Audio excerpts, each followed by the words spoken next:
নামটো যেতিয়া হেৰি কৰিব তেতিয়া ল'ব স্বাস্থ্য পৰীক্ষাত তেখেতক অৱতীৰ্ণ হোৱা নাই খেল নিশ্চয় বজাব আৰু লগে লগে আমাৰ আৰম্ভ হ'ব আমাৰ যিসকল থাকোঁতে যদি কোনোবাই অসুবিধা পায় আপোনালোকক আমাৰ গাড়ীত আপোনালোকে উঠিব লাগিব ব্যক্তিগত বাহনত কোনো শ্ৰীমন্ত শংকৰদেৱ সংঘৰ কেন্দ্ৰীয় সেৱা বাহিনীৰ উদ্যোগ আৰু তিতাবৰ শ্ৰীমন্ত শংকৰদেৱ সংঘৰ তিতাবৰ জিলাৰ শাখাৰ যি সহযোগত যি আজি মেগা মাৰাথন দৌৰ আৰম্ভ হৈছে ইতিমধ্যে আপোনালোকে দেখিলে লক্ষ্য কৰিলে আমাৰ প্ৰায় 300ৰো অধিক মানে প্ৰতিযোগী ইয়াত অংশগ্ৰহণ কৰিছে অসমৰ বিভিন্ন জিলাৰ পৰা আহি আমি কালিৰ পৰাই ইয়াত উথপ পৰিৱেশ এটা হৈছিল আমি তেখেতসকলৰ স্বাস্থ্য পৰীক্ষা কৰালোঁ যিসকল প্ৰতিযোগী ইয়াত অংশগ্ৰহণ কৰিছে আৰু আজি আমাৰ প্ৰায় 5:30 বজাত এই প্ৰতিযোগিতা এতিয়া ইতিমধ্যে আৰম্ভ হৈছে আৰু আমাৰ ভকত বৈষ্ণৱৰ সহিতে আমাৰ তিতাবৰ সমষ্টিৰ সন্মানীয় বিধায়ক ভাস্কৰজ্যোতি বৰুৱা ডাঙৰীয়া ইয়াত উপস্থিত হৈছে আমাৰ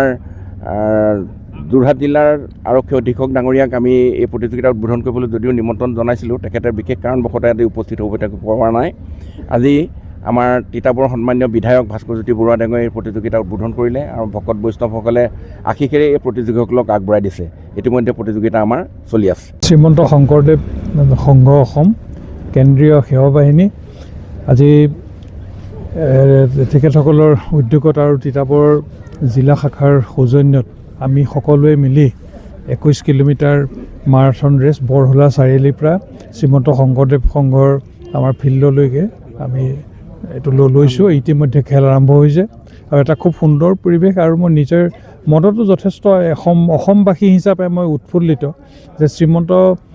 শংকৰদেৱ সংঘৰ কেন্দ্ৰীয় সেৱা বাহিনীৰ যিসকল যুৱক এই পাহুৱাল যুৱকসকলে অসমৰ ভৱিষ্যত প্ৰজন্মৰ আমাৰ যি ভৱিষ্যত তাত তেওঁলোকে প্ৰতিনিধিত্ব এটা অংশ তেওঁলোকে প্ৰতিনিধিত্ব কৰে আৰু ময়ো আজি ৰাতিপুৱাই যিটো এই মাৰাথন যিটো ৰেচ ইয়াৰ এটা আমাৰ বিশেষ বাৰ্তা বহন কৰে কিয়নো আমাৰ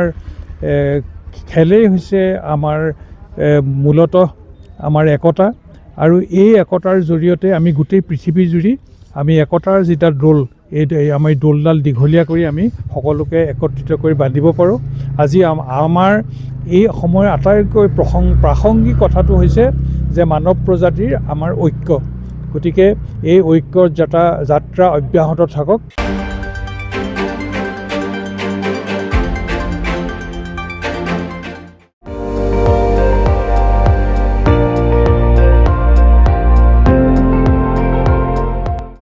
আপুনি চাই আছে ND24 সৰ্বশ্ৰেষ্ঠ নহয় সৰ্বোত্তমৰ দৌৰ